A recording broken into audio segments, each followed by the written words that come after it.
The news day continues here on One News Now. I'm Riza Diaz. President Bongbong Marcos and New Zealand Prime Minister Jacinda Ardern have committed to improve the welfare of OFWs. In their bilateral meeting on the sidelines of the APEC summit, Marcos Jr. and Ardern expressed readiness to empower Filipino migrant workers and enhance the capacity to respond to their needs. Both leaders likewise showed a mutual commitment to strengthen their collaboration on trade and security efforts. For one, the two leaders are keen on collaborating with Filipino farmers on new innovations in farming to increase sustainability and productivity.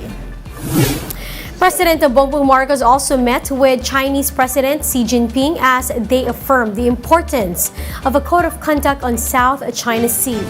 Shala Francisco has the details.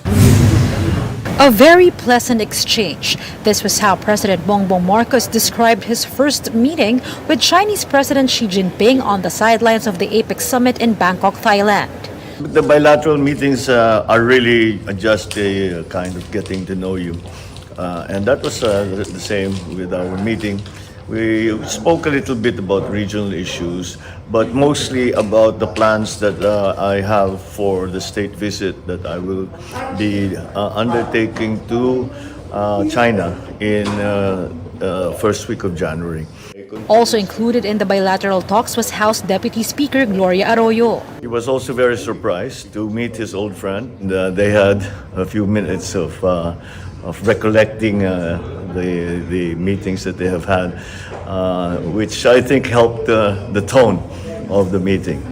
The Foreign Affairs Department meanwhile confirmed that the two leaders talked about the contested territory in the West Philippine Sea. In a statement, the DFA said that the two leaders have agreed that the relationship of the two countries should not be hindered due to maritime issues. Marcos Jr. and President Xi likewise expressed support in developing a code of conduct in the South China Sea. Moreover, the DFA said that Marcos Jr. said that he doesn't want his foreign policy to fall into the trap of a Cold War mindset. Meanwhile, on the side of the Ministry of Foreign Affairs of China, it says friendly consultation must remain between two countries. The ministry added that the Philippines and China should work together against any kind of bullying and maintain peace and stability in the region. Aside from talks regarding the West Philippine Sea, strengthening relationships between the two countries was also discussed. Among the projects to be focused on by the two administrations is China's Belt and Road Initiative and the Philippines Build, Build, Build program. Shaila Francisco, we are One News. We'll be back with more stories after the break. Keep it here on One News.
You're still watching One News Now. I'm Riza Diaz.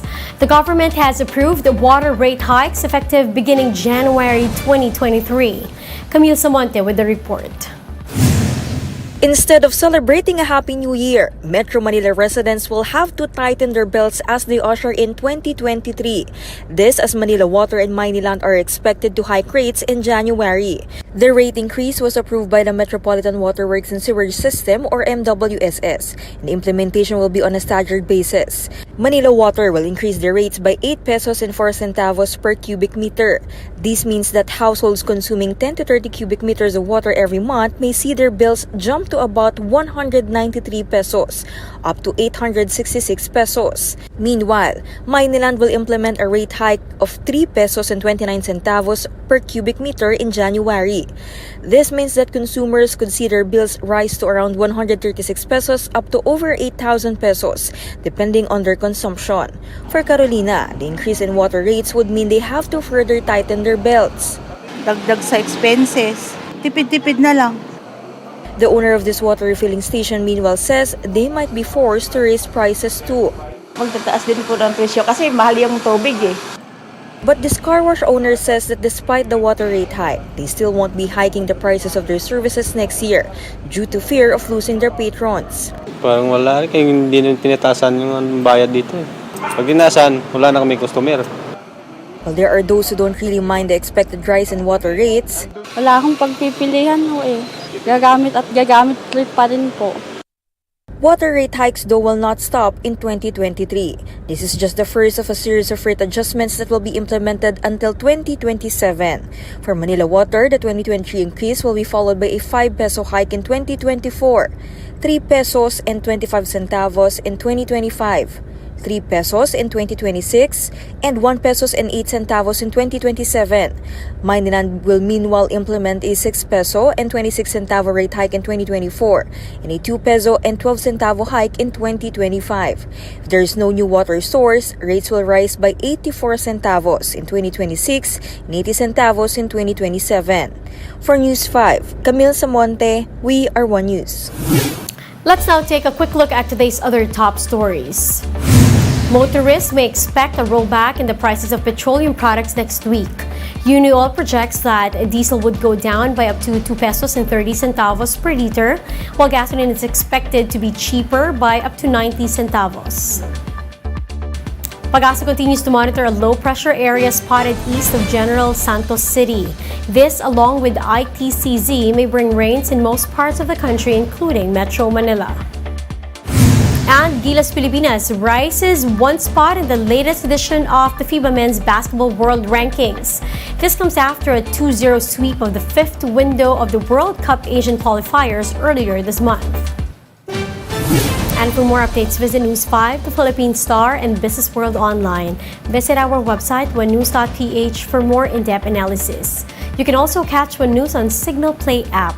Register for a free account now at www.signalplay.com and stream One News live anytime, anywhere. I'm Riza Diaz. We are One News.